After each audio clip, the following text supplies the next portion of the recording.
Okay. Oh. To switch my remote on. Ooh, what is that? Ostracod. Yeah. Yeah. Get some ostracods today. Third. Welcome.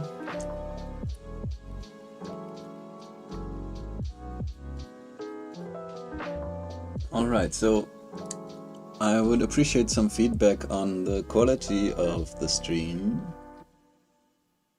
because OBS tells me I'm dropping about 60% of the frames I'm sending, which ain't good. In fact, it sucks. But yeah, I don't know what to do about it right now. Ooh, lots of ostracods. Didn't see all of them.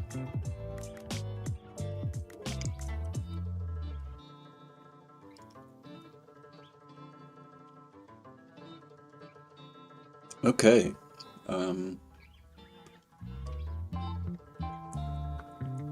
So please, someone tell me, do you get imagery? Does it suck hard?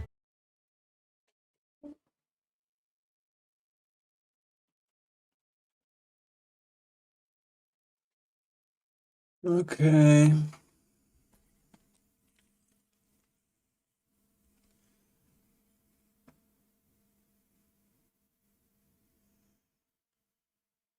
Yeah, I'm trying to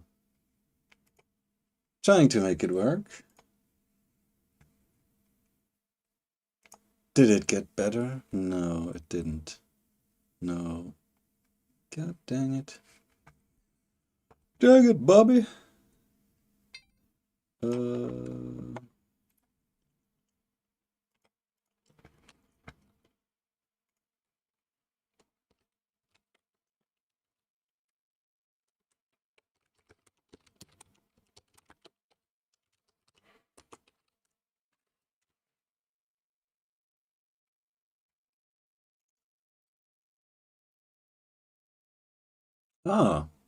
It's getting better. Less buffering. I see the bandwidth did improve a little bit. Oh man, this sucks. Such a nice sample tonight. As you might be able to see. And Jacob, hello, by the way.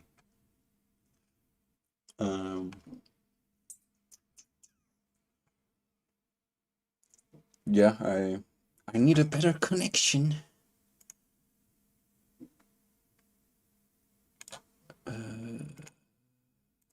Teams, quit. Discord, quit. Skype, quit.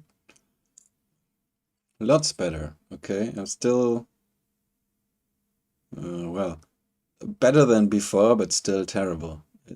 Ain't it like that? Feel it's like this. Is it bearable?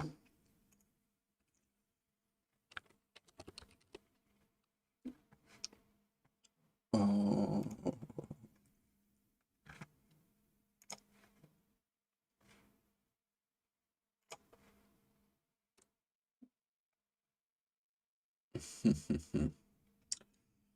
So I'll just go for it. Perfect for you. No, okay. Perfect is something else. I'm pretty sure perfect is something else.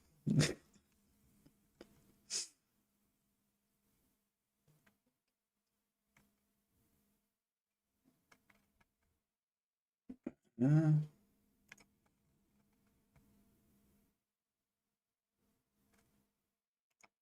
I'm sorry, I'm struggling to find out some things here.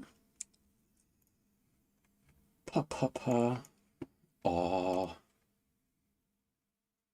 Noch einmal versuchen. So my YouTube studio is strange. It's my YouTube studio is telling me that it isn't working right. But you're giving me feedback that it's working. So did I select the wrong stream or something? Oh man. Tonight is rough. It's a little rough. Rough start. Ah, now. Ah, it's working. Looking a little jittery. Oh, 15 minutes already spent on this. On technicalities. Ah, that really toasts my biscuit.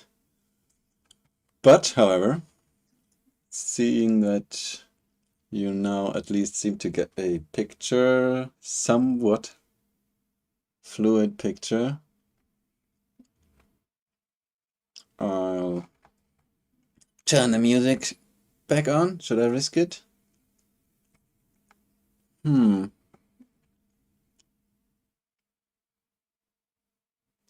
But I don't really get why I'm dropping that many frames. I'm dropping like 20 frames per second, which is like 80% of all frames I'm sending. Yeah, the music. I had turned it off to limit the bandwidth needs I have. But I can sure try. Turning it back on. So I'll just depend on you guys to tell me what's up. And if it's unbearable, let me know and I'll shut it off. We'll postpone this to another day. Right, so tonight I've got a sample coming from a small mountain lake in the Vosges Mountains of France. It's a terrible name, Vosges.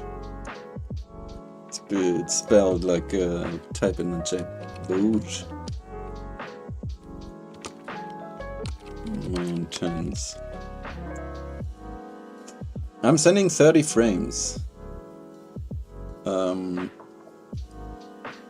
And I've dropped 7,300 already, so 64%.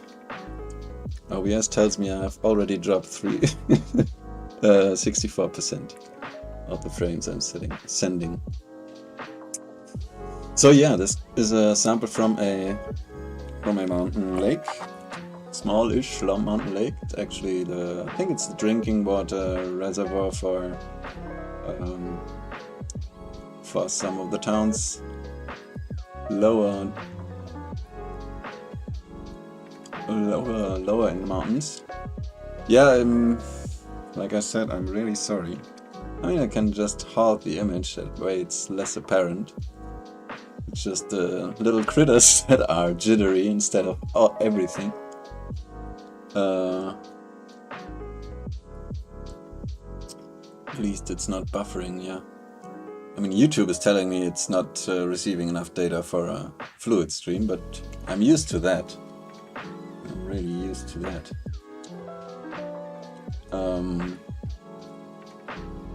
So there's a worm for you, Sumi. And I prepared some fancy name tags that I can activate in case I identify something. This is a Ketogaster. I'm fairly certain. Sumi will correct me if I'm wrong, in case I'm wrong. And yes, I hope that we would be able to observe this guy hunting. I did that already today. Ah, there he goes. He sucked something in, spat it out again. But this guy is basically a predatory worm. Let's take the bigger window. You won't notice the quality drop tonight. And these worms, they have a... Their front is basically, I don't know what it's called, if it's called the pharynx or something else. But they can really suck in stuff by expanding this front section, and they will inhale anything that's close to the mouth into the first compartment there, and maybe the pharynx is the thing separating the first and the second compartment, I'm not sure. But I've observed it, let's say it, eating some of these paramecia. And yeah, the thing I promised for tonight also is some new lighting techniques, which might be able to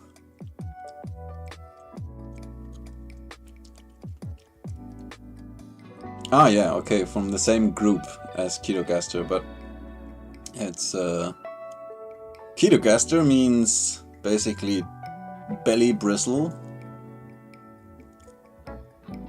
So Keats is the word for belly, for bristles. So polychaete worm is a worm that has a lot of bristles. A oligochaete worm is one that has not a lot of bristles, but still has some. And this would be one of those. So it's definitely an oligochaete, and it has all the bristles on the same side. You can see them contracting and expanding, or yeah, you can see they can pull those bristles in. And hey, UK Wildlife, welcome! Unfortunately tonight the quality is kind of not there, but I've mentioned that I'm hoping to be able to get a better internet connection in my next home, which I'll move to this month. And right now we're talking about this Ketogaster worm, or this worm from the whoa, that's one of the hardest words for me to pronounce. Basically it's a worm, a group of worms called naiads? No, not naiads.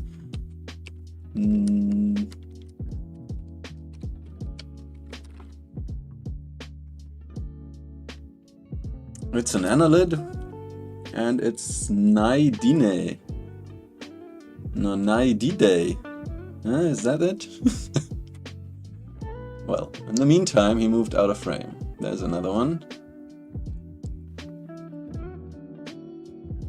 Yeah, there's a species called Ketogaster limnae, and those will, well, if I understood correctly, there's 2 subspecies of that one, and both can be found on snails, and the one lives basically just use the snail for a ride. It attaches to the snail and eats other microbial life that comes in reach, so just a taxi. And the other ones are parasites, and they will feed on the snail's kidney cells or something like that. So they are ectoparasites. They will enter the snail's body and live there.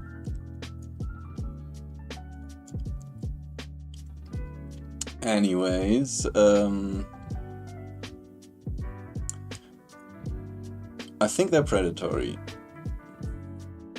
Or well, predatory is it's a word. I don't know if it's the right word for a worm that eats single-celled organisms. I had one that might have eaten one of these ostracods. The ostracod is the thing in the front right here, just coming out of the shade, with these 2 eyelash-like antennae in front. And yeah, one way that we can make those much more apparent is if I add some polarizing film to my lighting setup, because certain things like the shells of most crustaceans, and the shells of snails, for example, will show something called, or they have a quality called some birefringence. So they, if polarized light travels through them, they will change it. And that means if I use two polarizers, I can make them very visible, because the two polarizers are crossed and they basically cut out all the light, and only the light from only the light that travels through or is reflected sometimes, but the stuff that's traveling through a birefringent shell, like the one of this copepod here, ostracod here, is going to be very visible. So I'll do it real quick. I'll put the polarizer in and you'll probably notice the difference.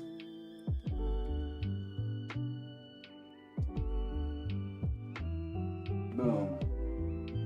There it is. Alright. So some polarized light. Cross-polarized light. And you can see this ostracod. I'll put the name up, because I can. Ah, no, I only have that in the big view, the zoomed out view. So, ostracod, remove this, make this. So yeah, ostracods are very interesting little guys. So you can see the algae also shows up pretty well. This one here. A lot of the time, polarized light will help render things visible that are fibrous. So muscle fibers will show up very well, and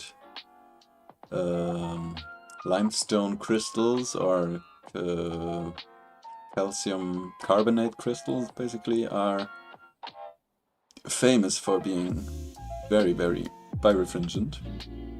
So they will... Oh, look at the snail shell down here. Can make that a little bigger. Try to follow this guy. Maybe not turn in this direction, but the other one. So yeah, the snail is very, very visible, and I can also leave the polarized light on and add some other light, some visible light from the side to give an idea of the real colors. And the snail shell will still be a fair bit brighter than it would be without the polarized light. If I cut out the polarized light, it will just stop. It's like a lamp.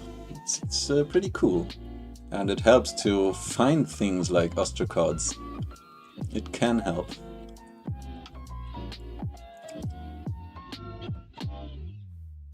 Turn off the regular light again.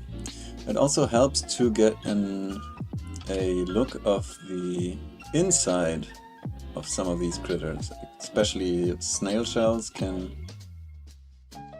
reveal their secrets, basically, because the shell itself becomes much more transparent the insides are just better visible. Sometimes you can, if it's in the right orientation, you can get a good idea of the bowel, for example. And the polarized light is coming right from the back. It's a polarized... Right now we are kind of in polarized dark field, so to speak. I can also remove my dark field filter and have it... Yeah, cross-polarized light with the classic You see, the quality of polarizer I use is not very good, because it should be, if it was perfect polarizers, it would be black, like it was before. I use a dark field stop to work around that. But yeah, with this polarized light we can get a somewhat surreal feel to this scene with the algae. And I don't know what kind of algae this is. It's much more tough and resistant to mechanical stress than a lot of the hair algae, or I don't know, there's like hair algae, Spirogyra, that has the chloroplasts in a spiral pattern. We are not able to observe that on this magnification, but this isn't Spirogyra. I think there's a few strands of it in here as well. But this one is a very tough algae, and I do wonder if that's one of the reasons this thing shows so well in polarized light. It's just very fibrous, or it might even have some like calcium crystals or something like that in the cell membrane. Does that exist? Someone knows on that? Sumi, never seen them here. Only lots of Cercaria. Yeah, I mean, the last sample I gathered was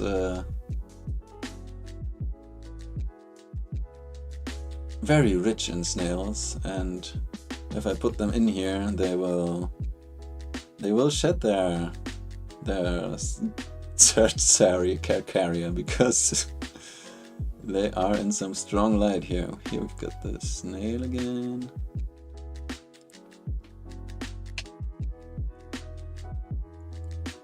Well, let's move over to this.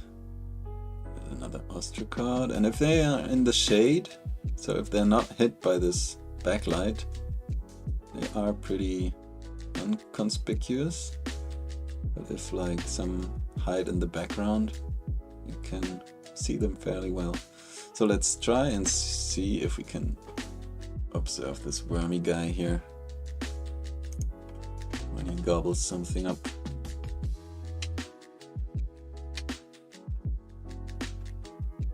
Copepod photobombing.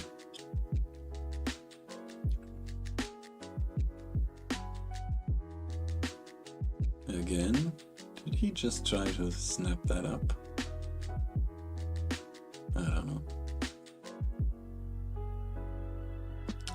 Sometimes you're able to make out the contents of the stomach, because a copepod, for example, or a ostracod will keep on shining, even if it's inside of a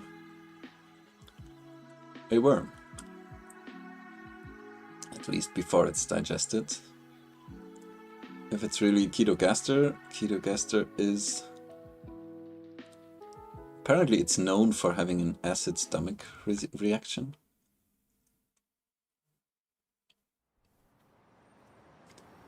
However...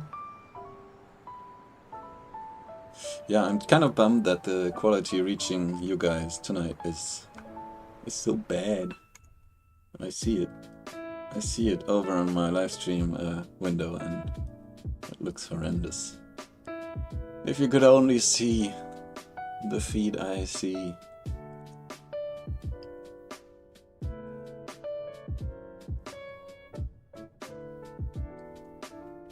think I'll put dark field stop back in. I can see the bristles better. This worm actually has kind of a beard of bristles. The underside of its mouth, you know, it can inchworm along like this, kind of attach with the head and pull the rest behind. And for that it uses these the bristles that are just underneath the mouth.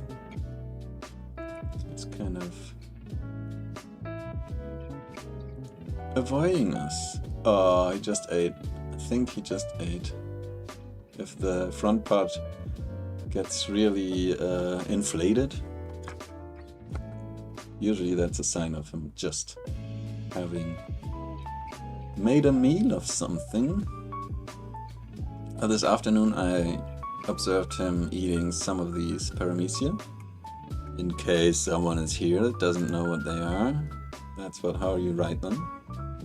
The name paramecium is these single-celled, the small longish white or shiny things that are in suspension or that swim around the scenery here. The very, very small ones that are on the left, more to the left now, right now, are, I think, are Halteria, most probably. So the long ones, I think it's kind of an old name for them, but they were called slipper animalcules back in the day. Extentors are called trumpet animalcules, and Halteria is called jumping animalcule. I just spotted a mite. We have a small hydracnid here.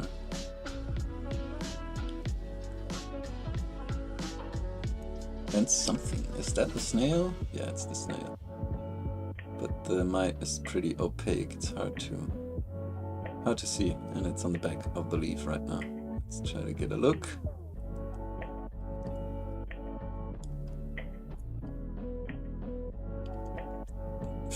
I love how this snail is basically a lamp and cross-polarized light. Worms are awesome. Just get over it. Get over their shape. Worms are where it's at. Right, Sumi? Worms are long. And there's the mite, but almost can't see it. Just too flat against the leaf. Anyways, these paramecium show they're full of some minerals, probably, some crystalline stuff, some biomineralization happening in there. It's pretty common for them to show that. Yeah, I see that the preview window I get from YouTube kind of jitters around like it would on a regular microscope, because every now and then we can just forget about a few frames and it jumps to the next position. So here we can see the parts of the inside of the snail.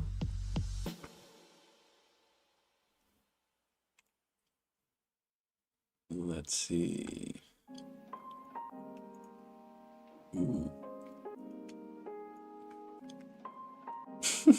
Can't see anything anymore. Almost blown out.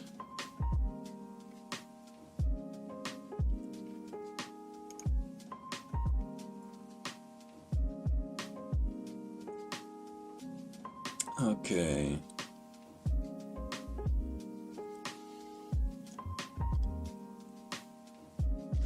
There's a nice ostracod to observe.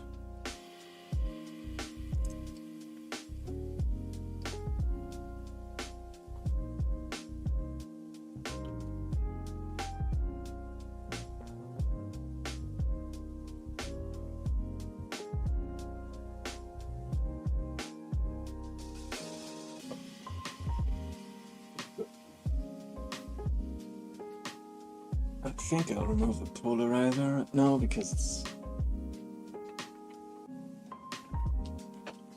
show off my nice dark field. But yeah, you see the ostracod that just had a... Yeah, we were able to see it pretty well because it was so bright. Right now it's You can see its real color. It's showing its real colors.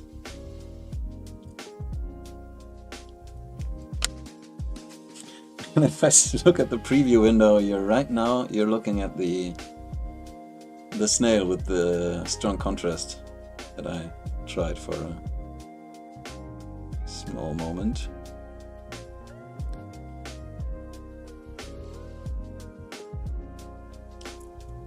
So thanks for bearing with me. I'm just afraid that I won't be able to solve these bandwidth issues that we're suffering tonight.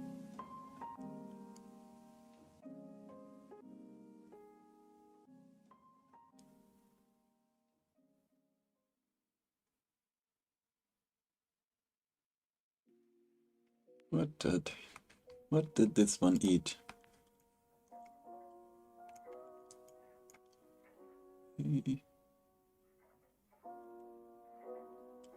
Ah, you can see the... Ah, that wasn't some... I thought it was like an egg in this worm gut here, but it's just the contracted parts of the bowel. So these annelid worms, that's the group they belong to. These ones, they are pretty closely related to us. If you look at all the stuff that's in here, those are probably closer relations to us than a lot of the other stuff. I don't know about the ostracods, but they are segmented like we are, and they have well, they have 3 layers. Nippa's here. Good late evening. The spiky thing they're sitting on. Spiky thing they're sitting on? I'm not sure what you're referring to. The thing on the left here? Spiky? With the green algae attached? Oh my god! Sorry, but I'm just looking over to the preview window and it's not a very accurate representation of the smooth movement and sharpness I get in my main window. So what kind of bristly thing, spiky thing? Where are you talking about?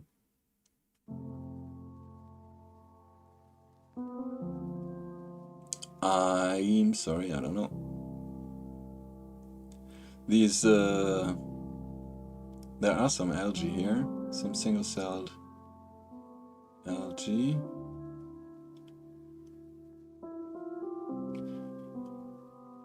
I don't know why I'm mentioning them, because I don't know the name. Eludes me. Are you ever going to show you my rig? Well, ever? Yes. I'm gonna show that someday. But I don't have anything planned out yet. First wanna make sure that the people that are interested in this kind of rig, they see what it's capable of.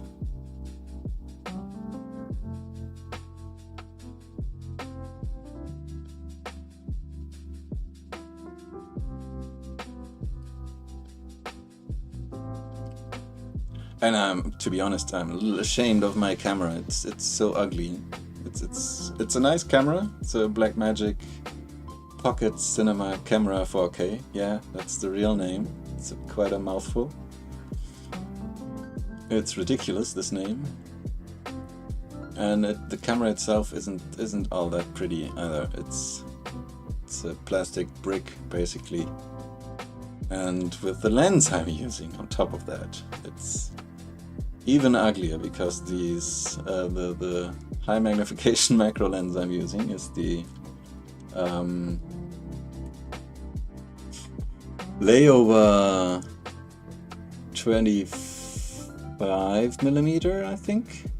f2.8, 2.5 times to 5 times magnification.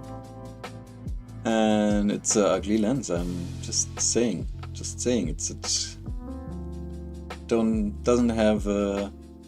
It's pretty tiny tube attached to the front of this lens.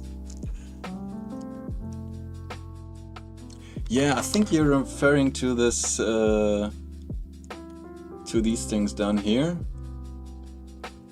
I think I'll switch out the lens real quick and we can get a closer look on those. Basically, there are some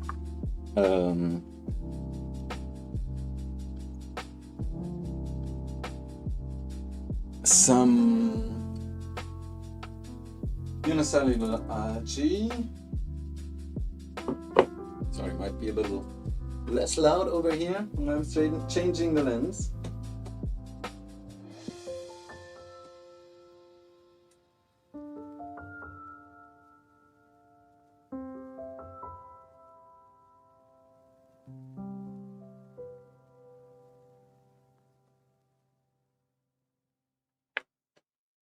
Okay, that's done. Let's see. Okay, now we're quite a bit closer.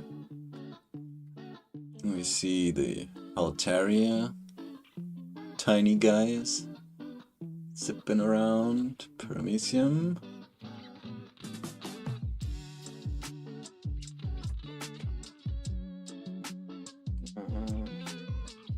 Turn the lights on, regular lights. And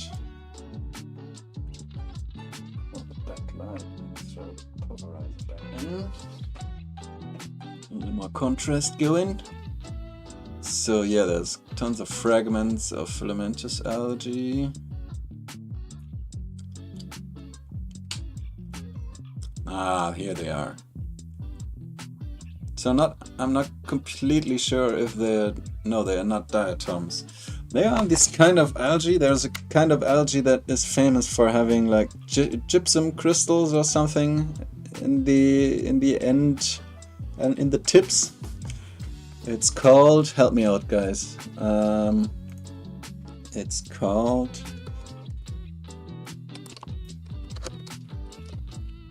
nasturtium or something.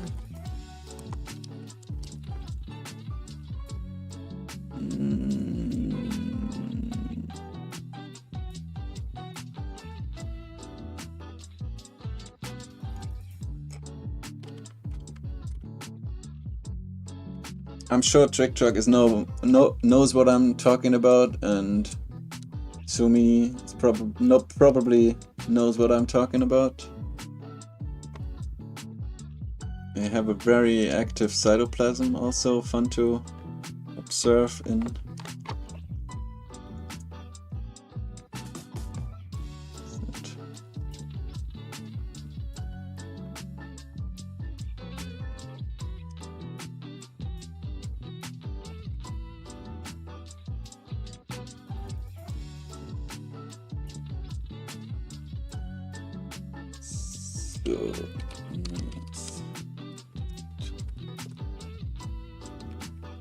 No.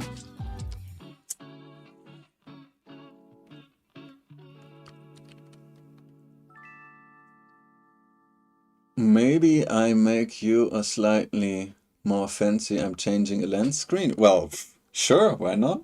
Oh, I won't say no to that.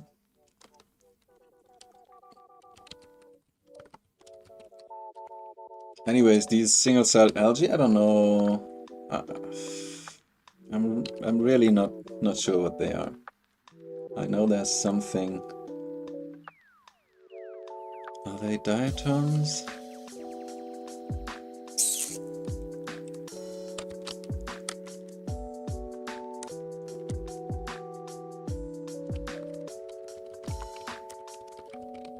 Closterium! Yes, Closterium.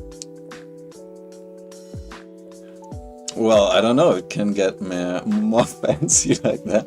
But there you have your answer, by the way. That's the these algae here, it's certainly something, I don't know if it's Clostridium or something very closely related.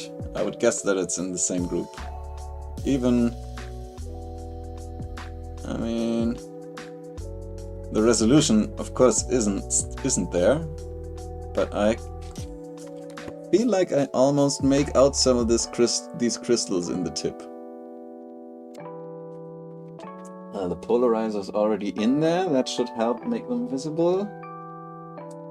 If I turn off the regular lights, will we see anything? No, we see nothing at all.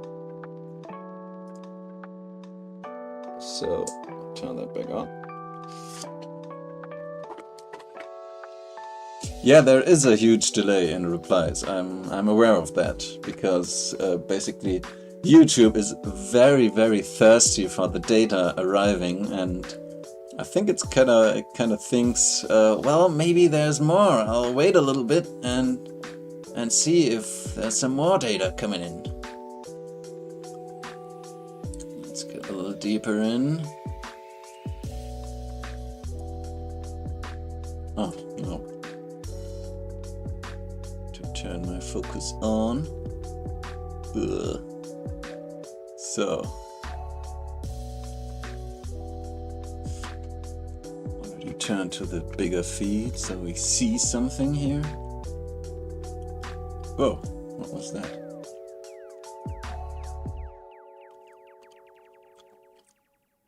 What's happening here? Why is it so shaky? Something's doing something over here.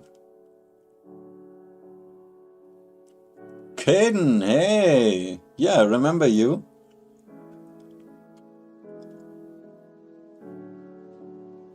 Nice of you to drop by. Unfortunately, this week we're having some technical challenges. Here we can see a strand of what I think might be, well, looks like it might be perished, but it might be Spirogyra.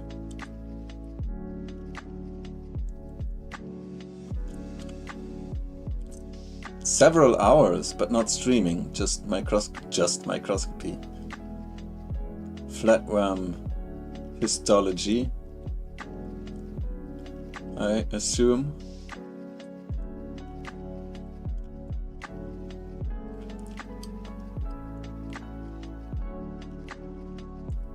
So here's some more. Turn the backlight all the way up. See if we can see something. No. Okay.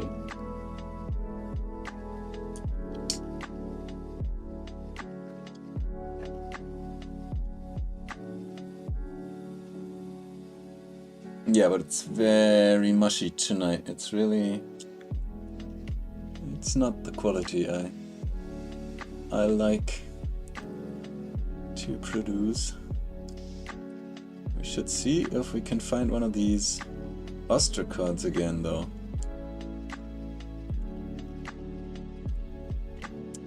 Sand grains can also be very, very bright in polarized light, because being made up of crystals,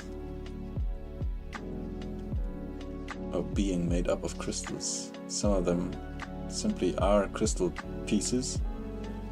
They can show up very, very bright.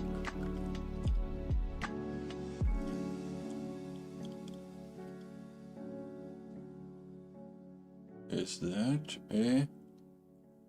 Ah, that's the mite. Okay. Is this thing eating? Sure looks like it. Looks like it's feeding. And here I thought that those mites are all parasitic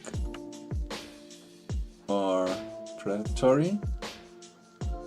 And I wondered that some of them move quite slowly. This he's running right now. Usually he's even slower.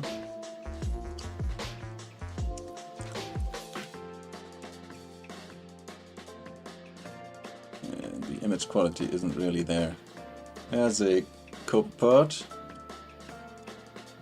Bloop.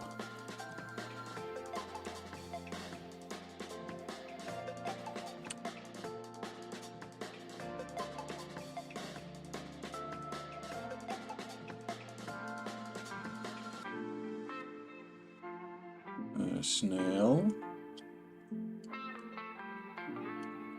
Okay, here we can see some inside snail action.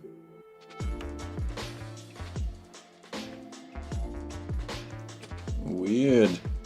Sumi replied. So here in the center of the, or almost at the center of the shell, sometimes here down low, near the entrance to the shell, we can see some rainbow-like patterns, which is also quite common to get under polarized light. And we see that the snail ate something green. Or is it on top of the shell? Might be on top of the shell.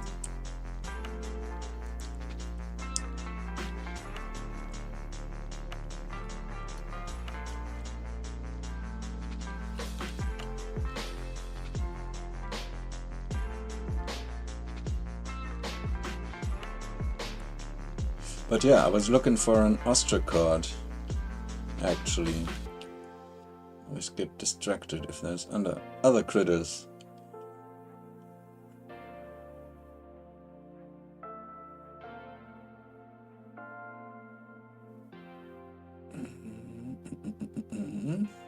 Can we find one?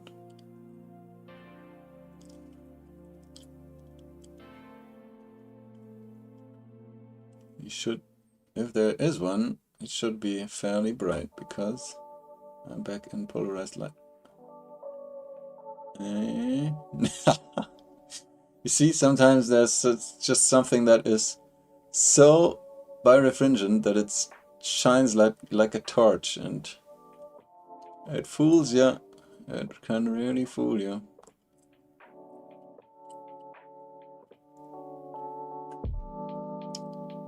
Here's some of the sand grains showing rainbow patterns in light.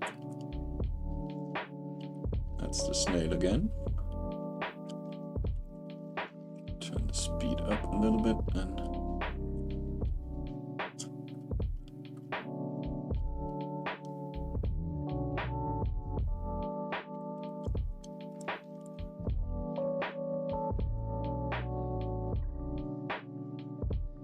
oh my god, okay, I just finished reading your message, sorry Sumi. So basically what you did is take a flatworm, and if you say it's large, it's probably a centimeter or two. Or was it even bigger? And you cut that flatworm into 80 slices, put them on slides.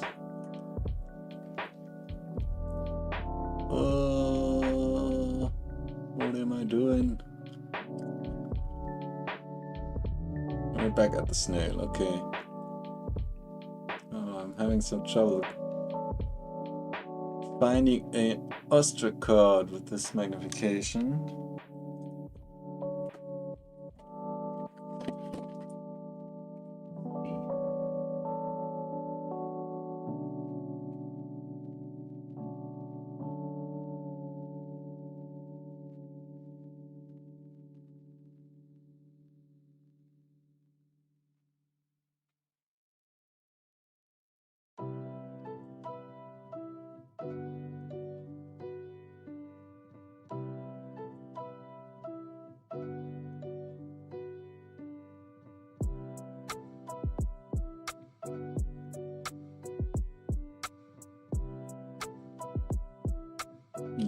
Let's see.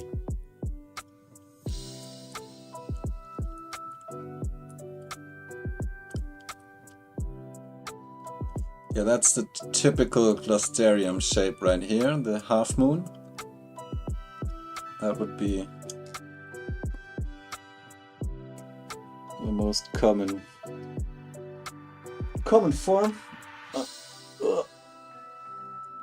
Shutting down the aperture to get more depth of field might help to reveal one of the ostracods.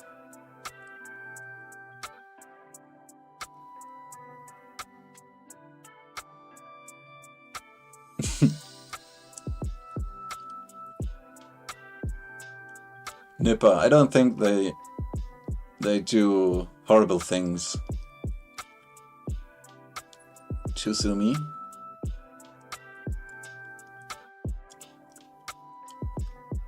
It's just the only way to get a detailed idea of how the insides look on such an animal.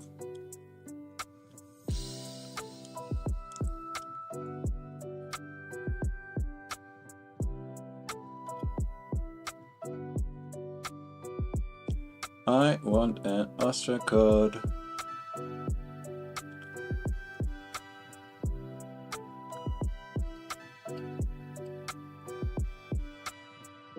Nothing super bright here. 27 millimeters. All right. Okay.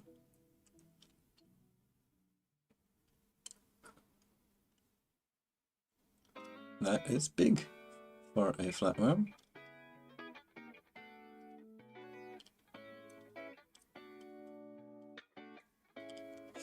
By the way, I tried to clean my sensor, but there are some things that just don't want to go away, which bums me out. But yeah, didn't use any product yet. I just tried to clean it.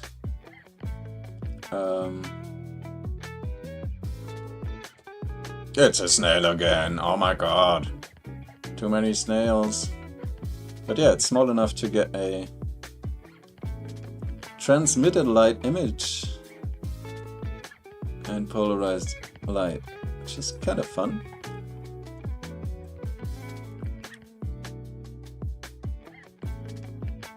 Yum, yum, yum, yum, yum.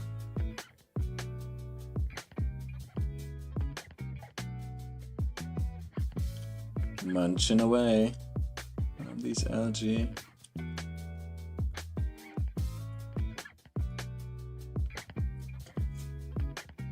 So the result of your work, Somi, is a three-dimensional work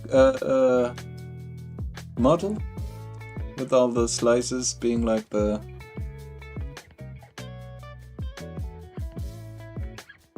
piled on top of each other.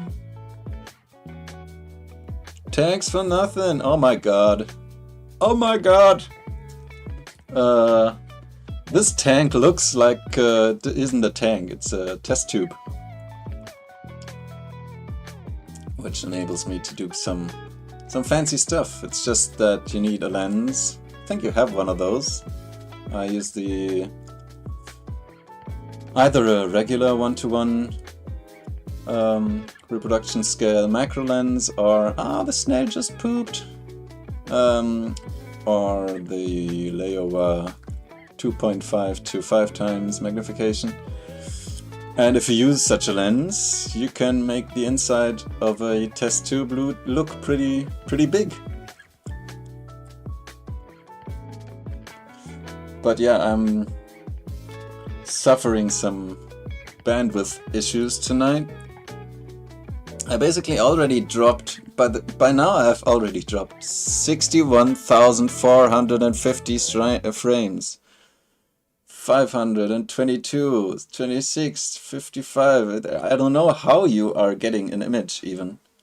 Must be horrible. Must be like 4 images per second. No, it's a slideshow, no?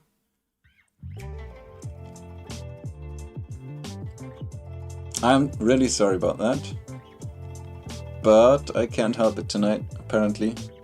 Internet is just Yeah, I assume that you have that lens. It's an awesome lens. The working distance for that kind of magnification is outstanding. And well, I use that lens on a Micro Four Thirds camera, so it's a 2x crop factor comes on top of that. And right now I also have 2 macro rings and a 1.4 times teleconverter in between that Micro Four Thirds sensor and this lens, which probably gives me something like 14 times magnification. That's why you're getting 20 FPS. Yeah, that surprises me.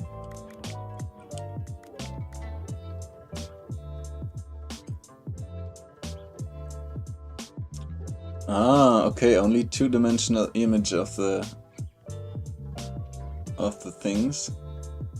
So it's the cross sections are just one next to the other, next to each other.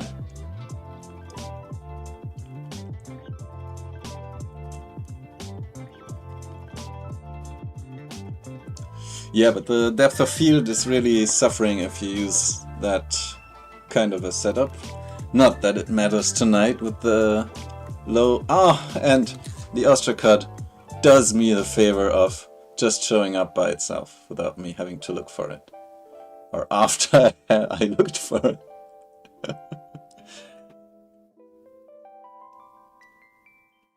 A teleconverter. I use Canon, so they are called extenders. It's basically a thing that will allow you to... Usually they are used with... yeah, pump and light. Hell yeah, that's 40 watts traveling through this Ostracod right now. What was I saying? I would say this is a regular sized Ostracod. You see there is some epibionts attached to the shell. You might not be able to make that out, I'm not sure. So yeah, teleconverters, that's what I was talking about. They will allow you to get a bigger picture without changing the minimum focus distance, or the focus distance at that. You usually use them to in conjunction with telephoto lenses to get more reach. So if you're doing bird photography, you have a 400mm lens and you use a 2x extender with that, you get a 800mm lens with a double the aperture if it's 2x. This should be yeah, something about 1 millimeter, 1.5 millimeters in length.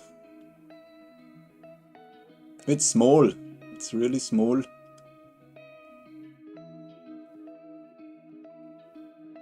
And right now we're looking at it in pure polarized light, so I can switch one of the other lights on.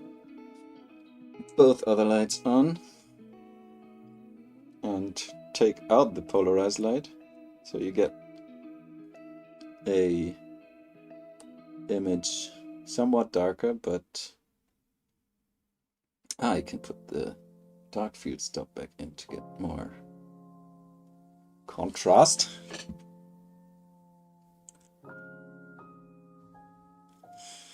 How did you build your rig? I'm curious. I mean, you mentioned you tried. Thanks for Nothing is saying I made the rig smooth. Well, if I touch the desk, if I try to tip something in, you can see that you might be able to make out that everything is vibrating. I will try to mitigate that when I change place. We'll move this month, and I've got big plans for the new house. I want to set up a sturdy table and yeah.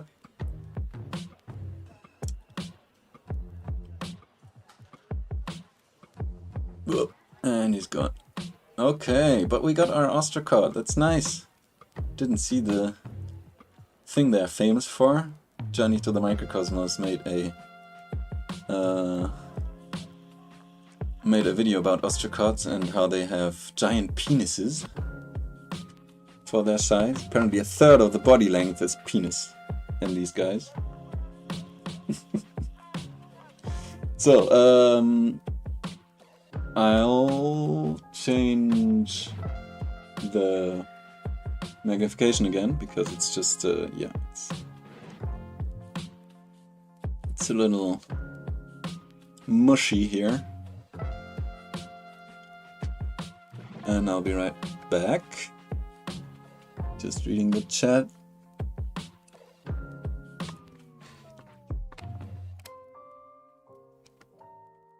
So yeah, I have a Arduino Mega that I'm using with a CNC shield that has 5 places for stepper drivers. And these 5 drivers, I've got all of them taken. And these drivers are driving, let me think, 2 of them are driving 2 motors each, and one of them is 3 of them are driving 2 motors each, and 2 are driving 1 motor each. So I've got 5 axes, that's a rotation of the sample, a left-right of the camera, a distance for the camera, so the focus, a up and down, and a angle, which I'll demonstrate that in a bit. The angle is the only one I'm not using a lot because it's quite slow, but it's helping to sometimes get a view where I wouldn't get one otherwise. Some of the lights off.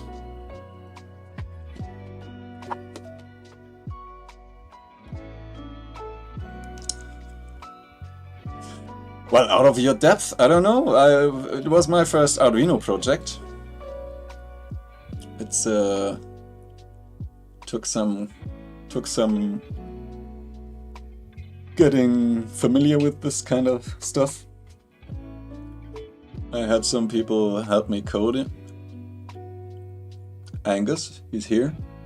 Might still be here. He helped me with the code, but only when it was running already, and he helped me improve it, make it a bit more efficient. And right now we're working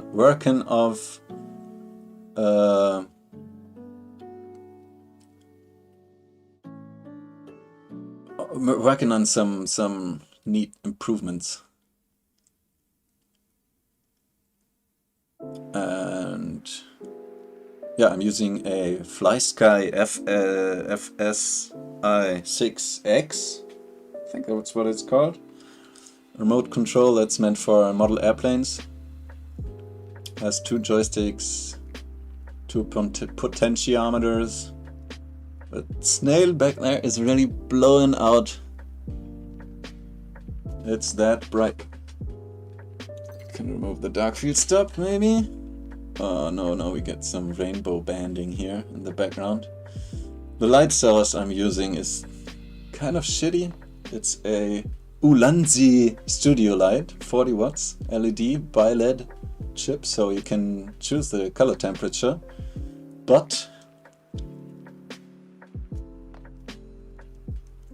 you already did it! I don't know.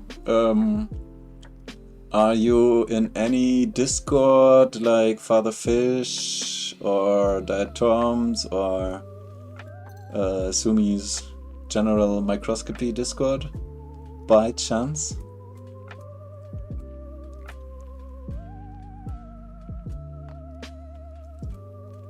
Yeah, I mean, the remote was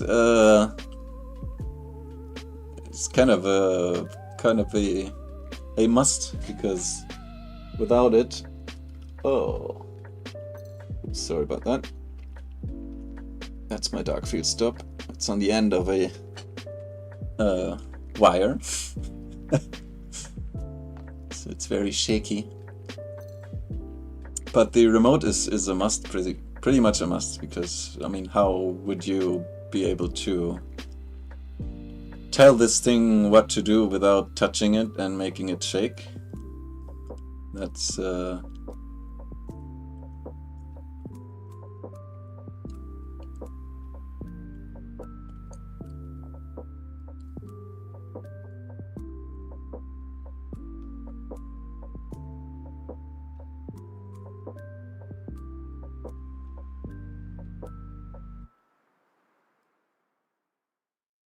and yeah, afterwards it was just a matter of connecting the channels to the proper stuff to have it make sense in a way, to be able to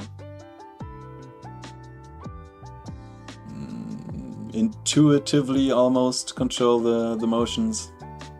So your left-right stick, for example, my left stick, if I push it from left to right, it will move the camera from left to right. That's obvious. Okay? My right stick, if I move it up down, it will move the camera up down. Ah, there's a nematode. Is it?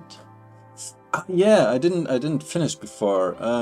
Last week we have been looking at some tiny strands. You're a silly artist passing by. Well, we figured something out.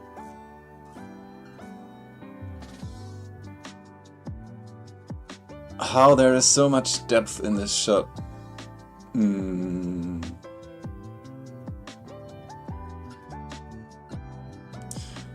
I mean, think one of the advantages, that's one of the advantages of using a smaller sensor. Because, you know, if this image would be twice the size,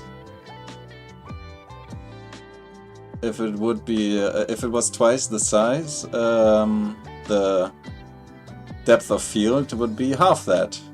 It would be the same output from the lens, but it would just be less depth of field because the sensor is bigger. And if you use the whole projection, can you follow me? Sorry, might be kind of basing a lot of the stuff on things that I have in my head.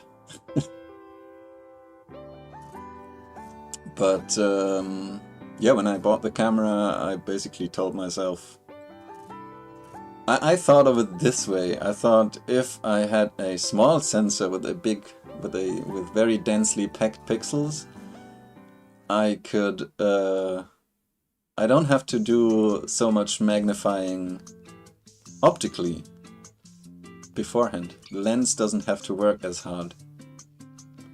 Because if you get up there in magnification, you're right, the field will be very, very thin. On this macro lens right now, it's a Canon 60mm EFS USM lens, and for that I have closed down the aperture to something 5.6, I think. It's 2.8 natively.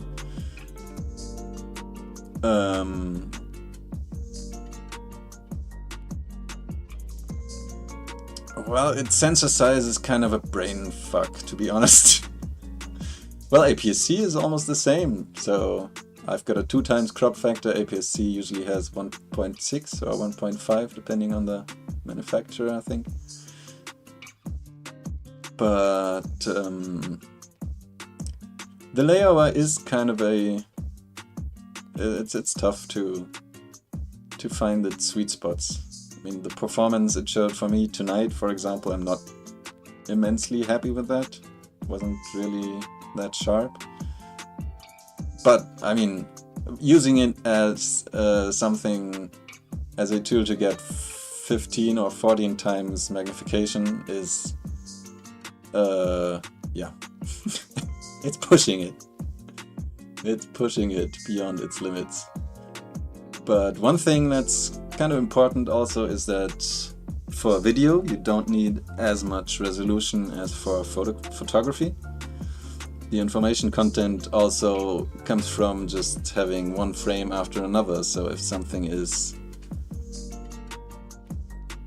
yeah, you can't see it because of noise or something, it gets better with video. Your brain kind of does the work for you and composites these images to a three-dimensional thing.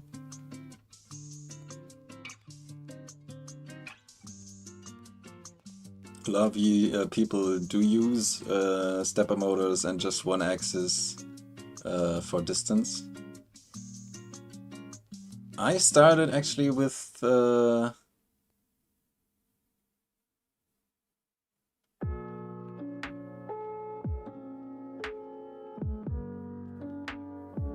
sorry, getting distracted by reading back in the chat. So yeah, the constant orbiting, that's my trade secret basically.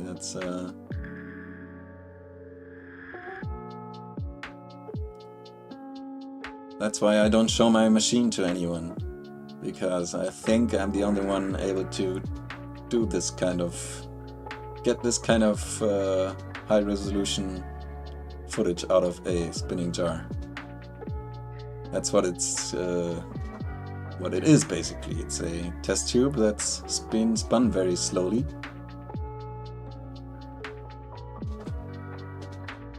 But yeah, I mean, sensors, sensor sizes, camera, the effect I was talking about is strongest, or is showing when you use a full frame lens on a smaller sensor.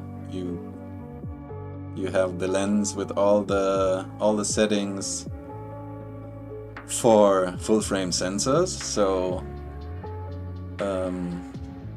the sensor is just cutting the middle of the image. And if you buy lenses that are made for these smaller sensors, the information you get for those can be simply wrong, I think, in some cases, because they are advertised as... what's the example? I mean, the F number, for example. I don't know how it's set up for APS-C cameras, but in full frame cameras it basically means that F 2.8 means, what was that? I think it was that the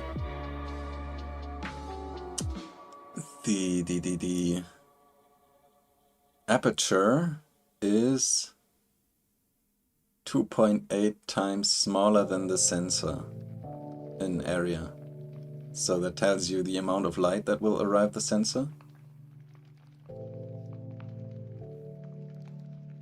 No, it's not the simple motorized spinning base. TrickTrack, he suggested last week, or he was asking if it wasn't a circle of a model train set. And I considered that. But it isn't. But I mean, you can get pretty far doing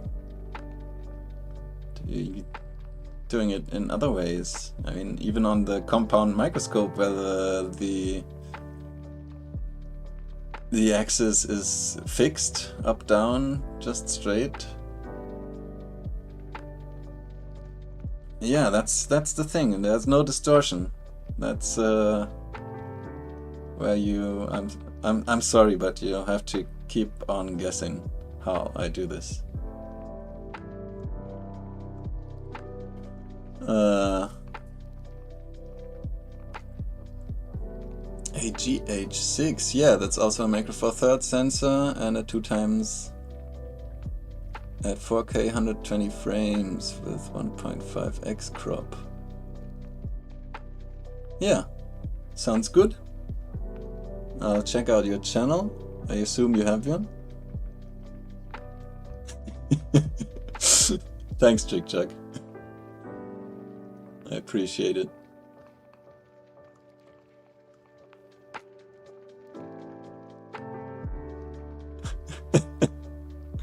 Yeah, I'm using some magic sauce, basically. And I made still making some headway in improving the results I get.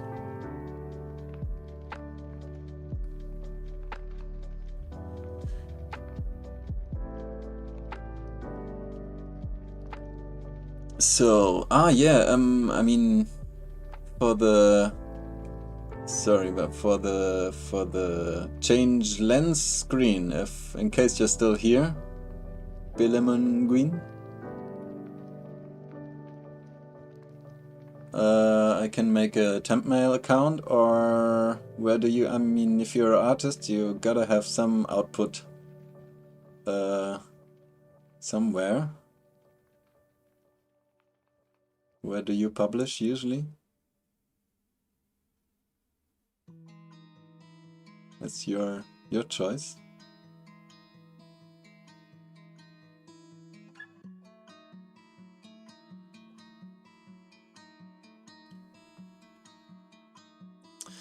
And yeah, I mean, the rotation is just it's the main thing here, of course. It permits a three-dimensional perception of the contents of my tube here. You can tell it's not very big. This is one that has 30 millimeter outside diameter. So it's quite small. I do use 16 millimeter ones too.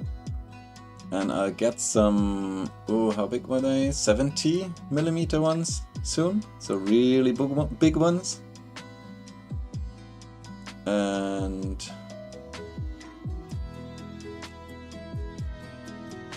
yeah, I'm hoping to be able to show some aquatic bugs and other bigger stuff. For these infusoria, for the really small stuff, a smaller tube would be easier.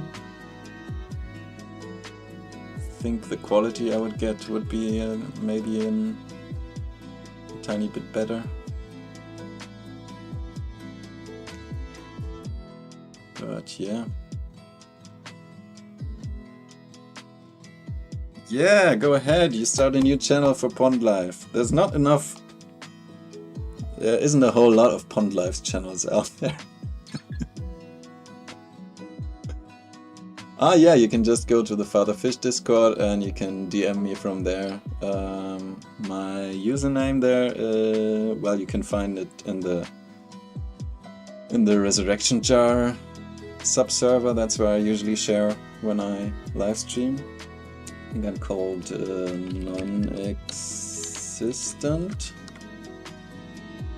But the spelling, I always get the spelling wrong on that, so I'll look that up real quick. Very professional. Non-existent. Alpha Fish. Father Fish did use some of my footage in a few of his recent videos. He's a good guy. He's a very nice person. And we might do some more cooperations in the future. Non-existent, so non-existent.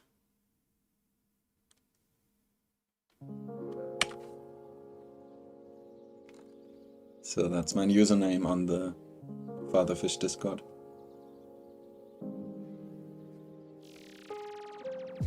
Right, so what should we do? We watched our ostracods, our snails, our closterium, Paltaria, paramecium.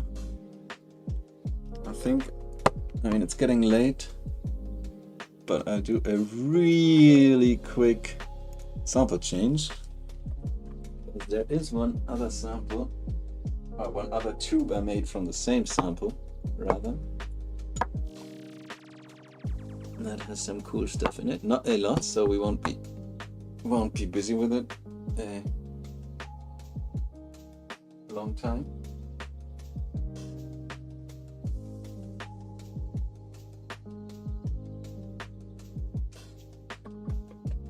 Okay. So here are a lot of paramecia in this jar.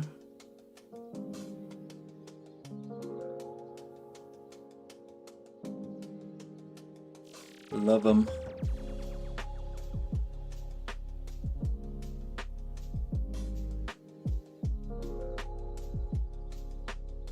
It's very busy. And this here is a... Ooh, what is that? This is... What is that? It's a stem of a grass or something like that. It's not very big. But further up, at least before, it was kind of covered in stentors. Ah, you can see some of them. Hope you can. Don't show up terribly well in polarized light.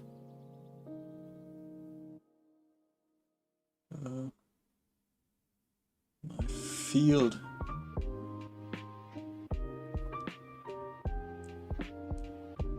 I mean, there's a lot of stuff going into making this work. For the polarized light, you need to have a light source that has kind of a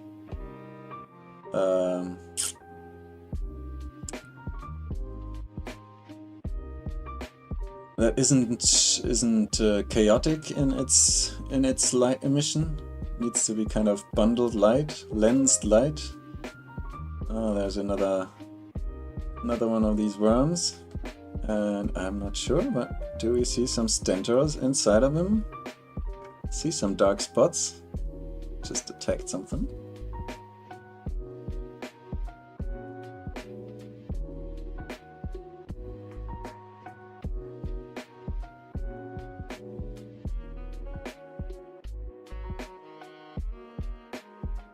Yeah, the delay is enormous, the frame rate is very low. I've almost dropped 100,000 frames by now.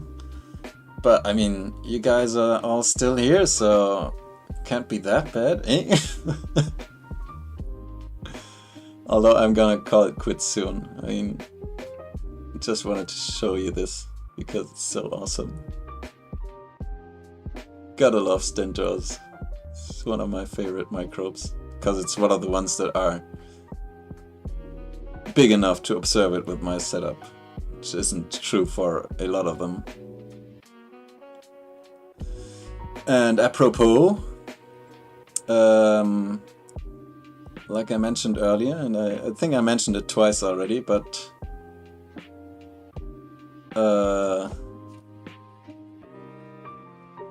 there were these very tiny, fine hair-like worms, or worm-like, hair-like, worm-like things underneath the duckweed, and I have since been able to extract some onto a microscope slide, and it's actually ciliates. It's a... I'm not sure on the ID yet, if it's some kind of Dileptus or something in that order.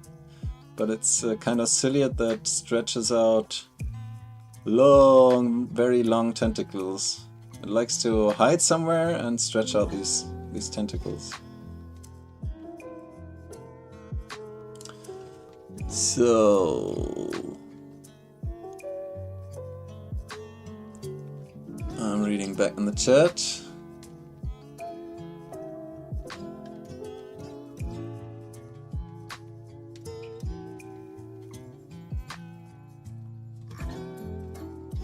Rubber banding, yeah, I don't know about all of it tonight.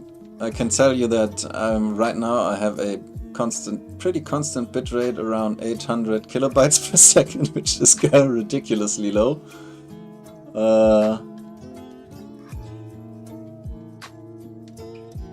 And yeah, there's some awesome stuff in the chat. It's assembly. It's a general assembly of of really cool guys here.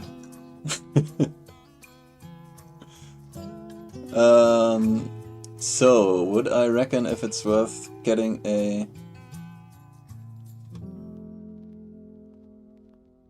if a teleconverter is worth it? Well, you have to decide that for yourself. I already had mine. I don't know if I would have bought them.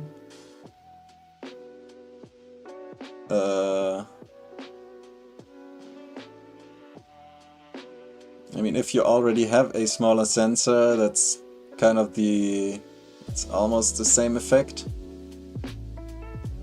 Doesn't cost you any light, just makes your image smaller. The teleconverter does some extra stuff. There's almost no information out there on using teleconverters in conjunction, or not a lot on using teleconverters in conjunction with macro lenses. It's not what they're made for in general. 600 euros sounds more like a high-end or a new one.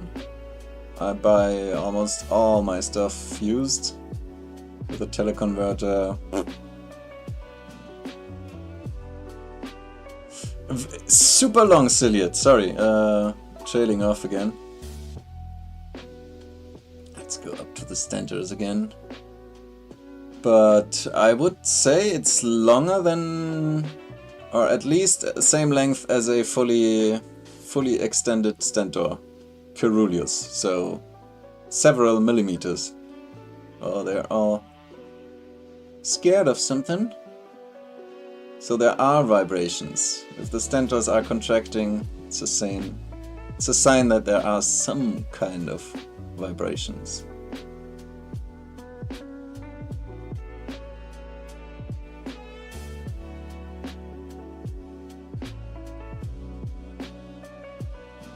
Yeah, it is a cylinder. As I mentioned, it's a test tube. It isn't any test tube. I had to test a lot of test tubes to find some that are like not optical quality, but good enough for what I'm doing here. Tried some plastic ones, they were horrible. Tried some borosilicate ones, and I got my hands on every test tube I could find, basically. I even went to the florist, asked them if they had some test tubes for me, and they had. They were cheap, weren't very, very good, but these ones I use now I'm pretty happy with, to be honest. The borosilicate ones I bought off Amazon were horrible. They have like almost a faceted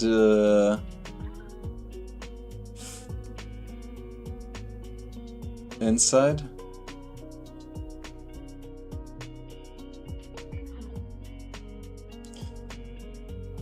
Yeah.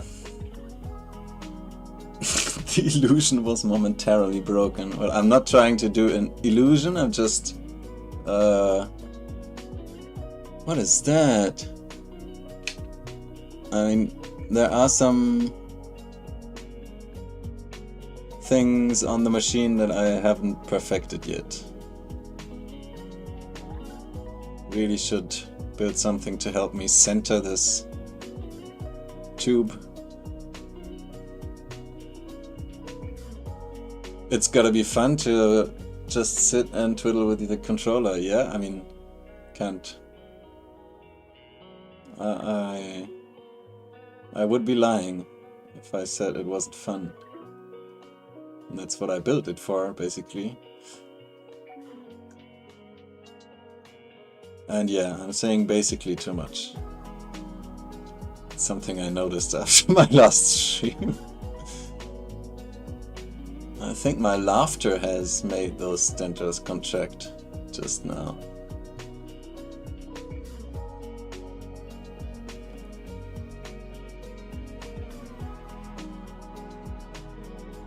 Thank you for stopping by. I'll call it a night soon as well. maybe see if we can observe this wormy guy here eating something. That would be fun.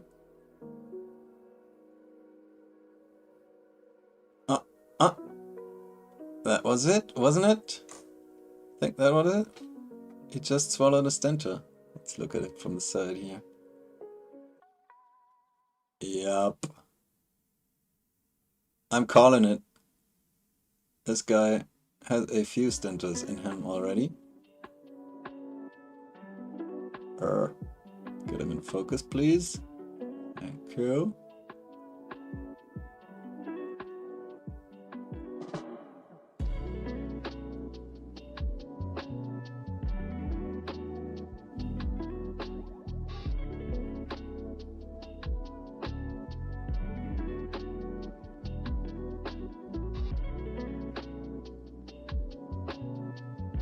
And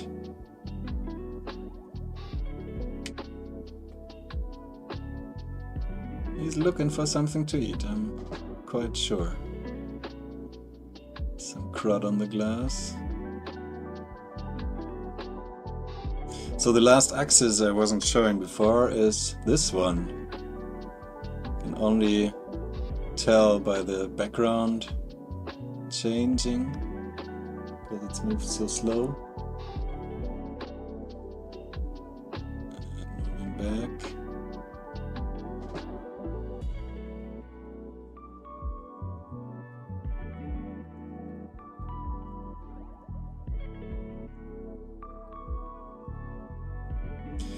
Okay. Oh, what's that?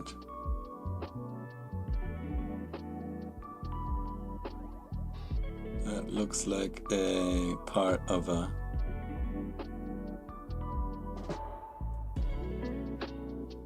mayfly, maybe? Doesn't move though, so can't be sure.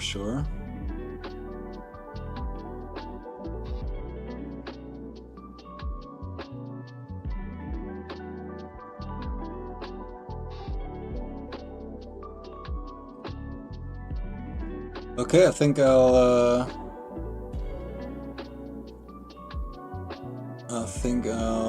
there's Nautilus. Yeah, sure, I wanna link up on Discord. Hell yeah. Gonna go to bed soon tonight, but I think you being in the UK, probably pretty compatible time-wise. Oh, the stentors with their crystals.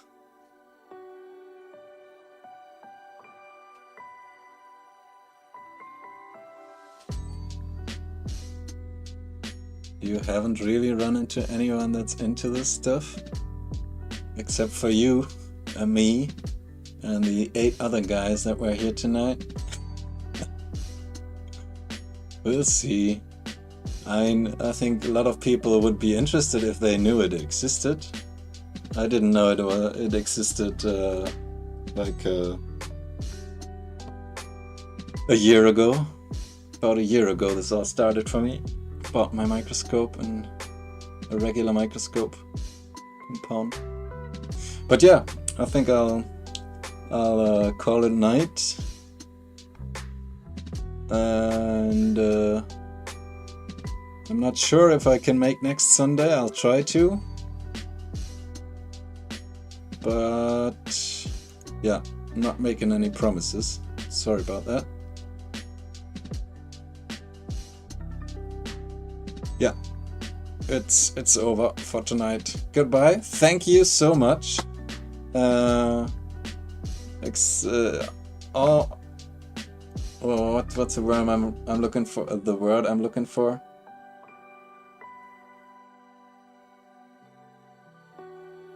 Although the quality was so bad, you stuck it out and stayed. It's some real dedication to the cause.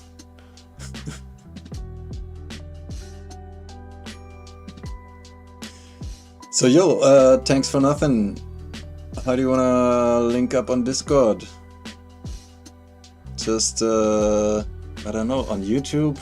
Are there DMs on YouTube? Otherwise you can also join the Father Fish server for a minute, and if you're not already in there, and contact me there. Maybe I should start my own Discord. Anyways, I'm calling it. Bye guys.